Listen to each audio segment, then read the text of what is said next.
She wasn't supposed to walk home alone. That's the line her mother repeated to reporters years later, eyes fixed on a photograph that never seemed to age. 8-year-old Mara Ellison vanished from the small town of Willow Creek, Oregon on September 14th, 2004. A Tuesday. A clear sky. A regular day. The school bus dropped her off at the corner of Briarwood and Finch at 2:43 p.m. She was supposed to wait for her older brother, Max. He was 5 minutes late, held after class for talking. Back to a substitute teacher. 5 minutes dot in that sliver of time, less than 300 seconds, she disappeared. The town reacted swiftly. Sheriff Mark Delaney coordinated search parties within the hour. Neighbors swept the woods with flashlights, shouting her name into the dusk. Helicopters buzzed overhead. Bloodhounds followed her scent to the edge of Briar Trail, a winding dirt path shadowed by old maple trees. There, the scent ended. No scream, no scuffle, no trace. Inside the Ellison household, chaos metastasized into frozen grief. Her lavender curtains, faded now, still danced in the breeze every afternoon. Her bed remained untouched. Her favorite stuffed bunny, Mr. Wiggles, stayed on the pillow, carefully positioned. Her closet held a second set of the pink hoodie and jeans she wore that day, duplicates purchased in quiet desperation.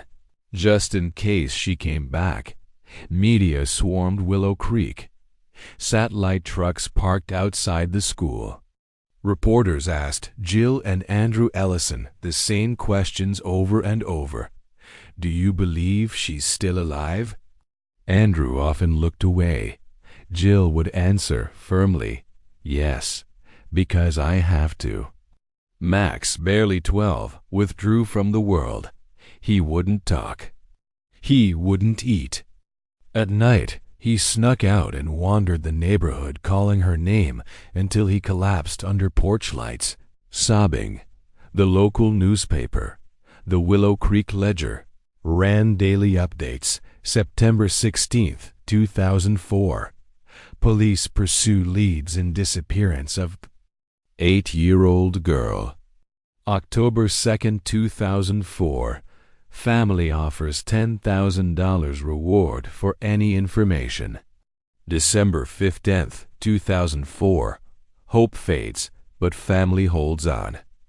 In early 2005, a strange drawing surfaced in a bus shelter 3 towns over.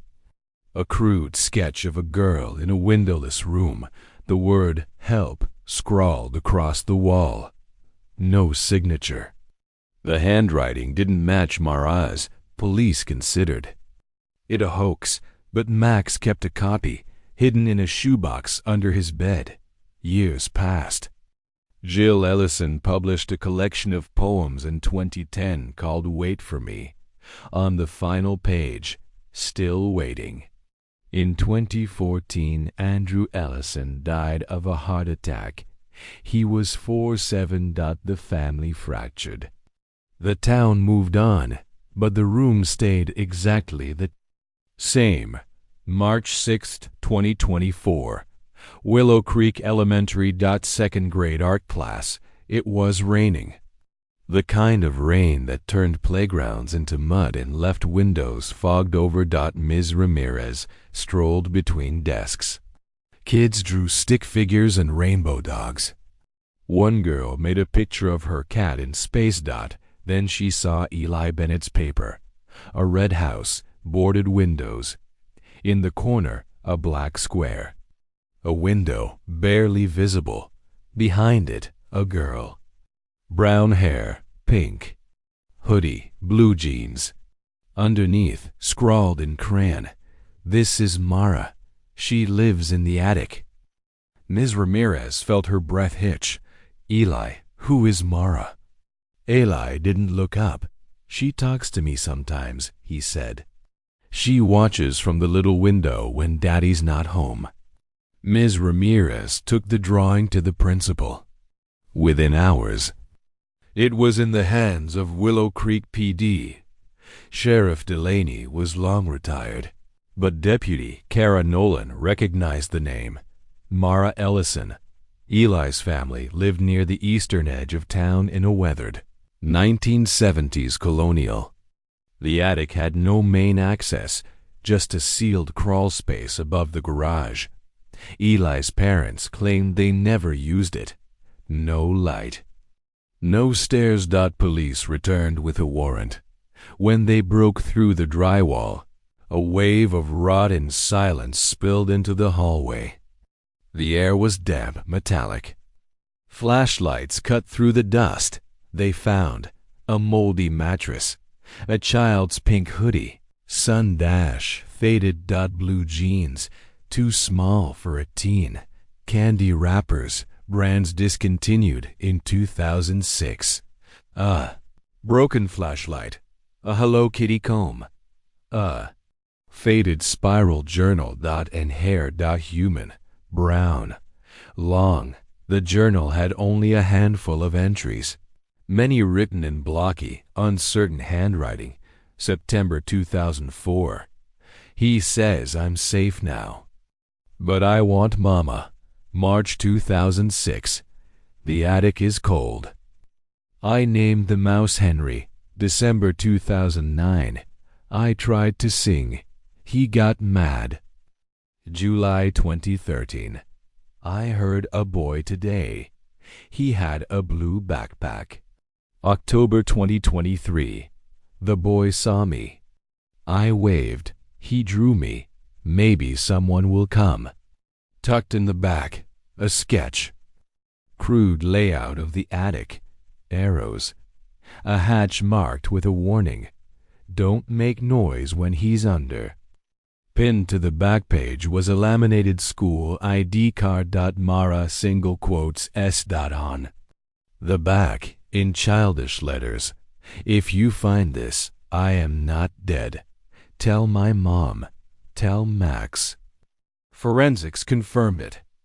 The DNA in the hair matched Mara, but there was no body. The crawl space had signs of recent use. Footprints. Trash from the past 2 years. A frayed rope ladder tucked between boards. Fingerprint analysis revealed a hit. Stephen Larch. Larch had been a janitor at Willow Creek Elementary. Fired in 2003 after several complaints about lingering near students. Nothing ever stuck. He left town in 2005, but the house had been his. Neighbors remembered him returning monthly, sitting in a rusted pickup, watching the house. He was found 2 days later, dead in a motel room. Overdose, pills. No note. His phone held photos, hundreds. Mara, pale, fragile, her hair longer, her eyes hollow. Some photos taken as recently as 2022. One final video. Mara, thin, speaking directly to the camera. If you find this, please tell Max. I never gave up. I waited every day. Every single day. She cried softly, then looked away. Max Ellison was in Chicago when the call came. He flew home that night. The house hadn't changed. The room was the same. Her bunny, Mr. Wiggles, still on the pillow. Max stood in the crawl space, stared at her writing, touched the torn fabric of her hoodie. She was here, he whispered. I was right here, and she was above me. Jill Ellison, now 56, addressed reporters for the first time in a decade. We don't know where she went next, or if she made it out, but I want her to know we never stopped looking.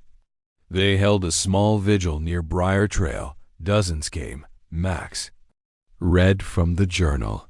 Even in that darkness, she found a way to speak. We failed her once. We won't again. Weeks passed. Then another drawing surfaced. Another child.